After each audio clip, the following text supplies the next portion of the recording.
Welcome back to Roadmap. Grammy-winning hip-hop artist Lauryn Hill canceled a performance in Israel this week due to being unable to organize a similar concert in the occupied Palestinian city of Ramallah. The decision came after weeks of pressure from proponents of the boycott, divestment, and sanctions movement, calling on the singer to pull out of her appearance. The former Fuji singer took to Facebook to explain her decision, though she made no mention of the campaign, saying, quote, "I've wanted very much to bring our live performance to this part of the world, but also to be a presence supporting justice and peace. It is very important to me that my presence or message not be misconstrued or a source of alienation to either my Israeli or my Palestinian fans."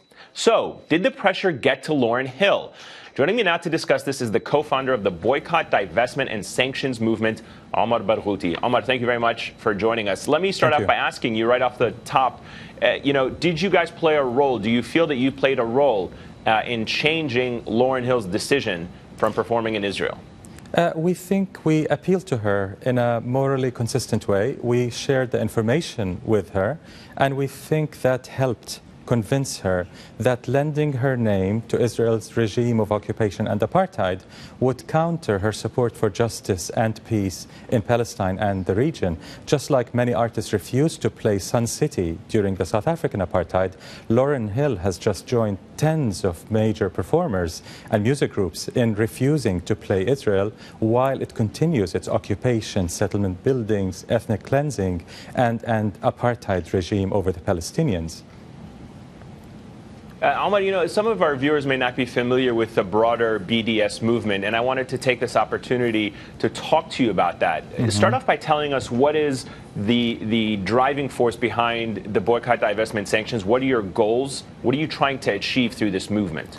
The boycott, divestment, and sanctions call was issued by an absolute majority of Palestinian civil society in 2005, trade unions, women's unions, students, academics, and so on.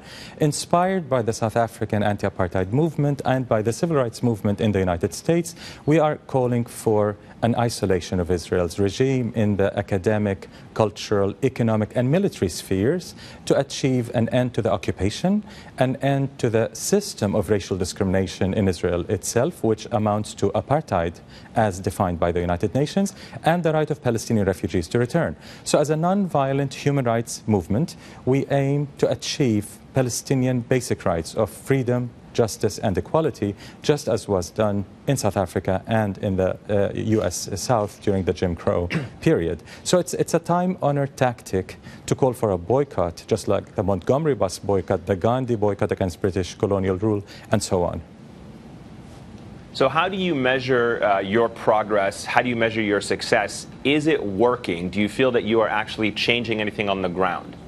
Well, the BDS movement has been around for 10 years, and I think we've achieved far beyond our expectations when we launched the movement back in 2005. And this comes from testimonies by key Israeli figures like Shabtai Shavit, the former head of the Israeli Mossad, who wrote in a major newspaper last year in Israel that for the first time in his life, he's really worried about what he called the Zionist project. And the second most critical strategic threat to Israel's regime of occupation and apartheid, in his opinion, was the BDS movement and the possibility of European sanctions against Israel. And a very interesting factor that Shabtai Shavit mentioned was that Jewish support for BDS has grown tremendously, and that really worries Israel's regime of oppression because it just shatters the dichotomy of us versus them, Jews versus Arabs. It's not like that. This is a non-sectarian, anti-racist human rights movement that's inclusive of everyone. So it's a community that includes people who are working towards freedom, justice, and equality for everyone.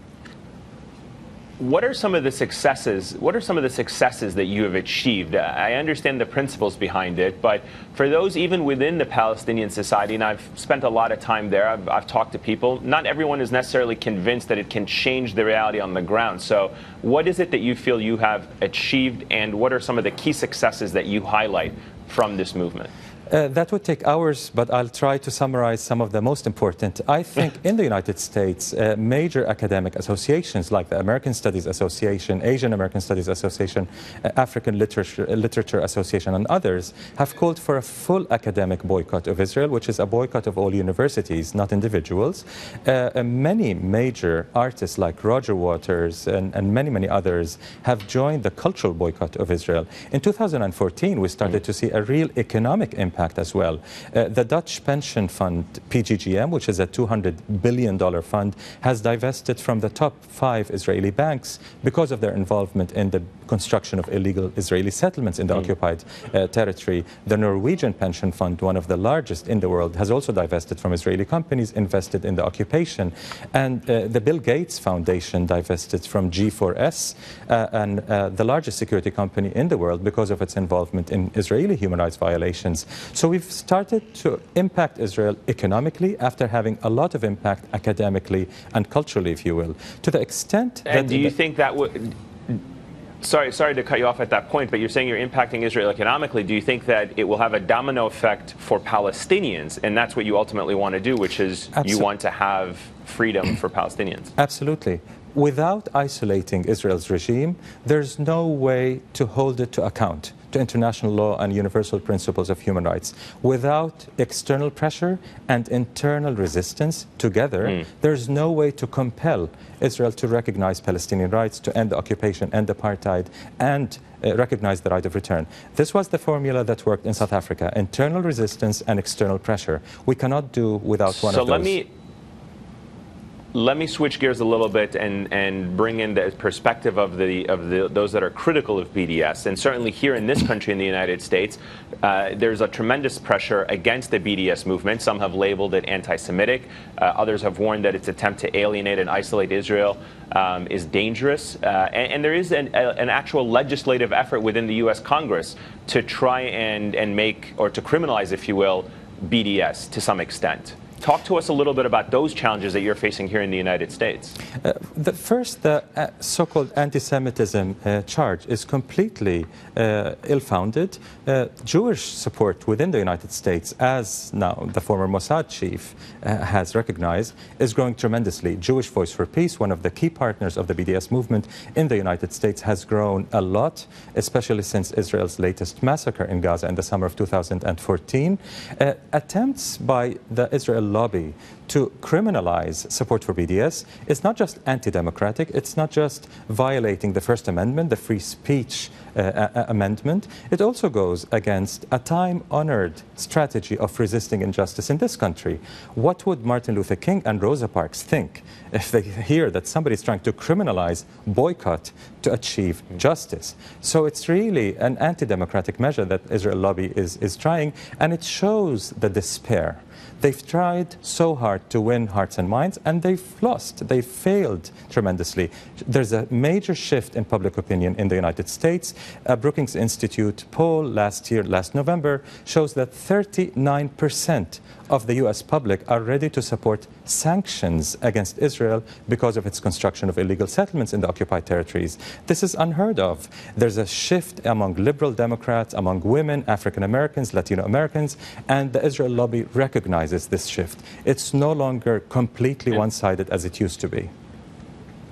And Ahmad, finally, just one last question. Is the objective of BDS to enhance the two-state solution, or are you calling for a one-state solution? Or are you not taking a political position on the outcome, but just on the reality on the ground?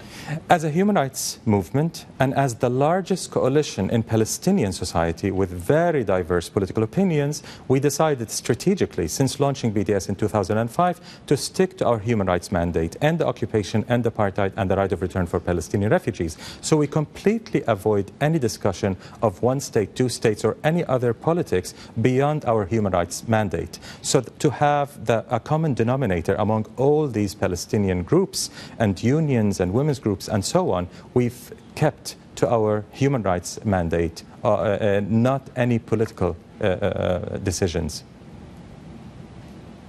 Amar Barghouti, we're going to have to leave it at that. Thank you, sir, very much for joining us. You're watching Roadmap on Shift by MSNBC. We'll be right back.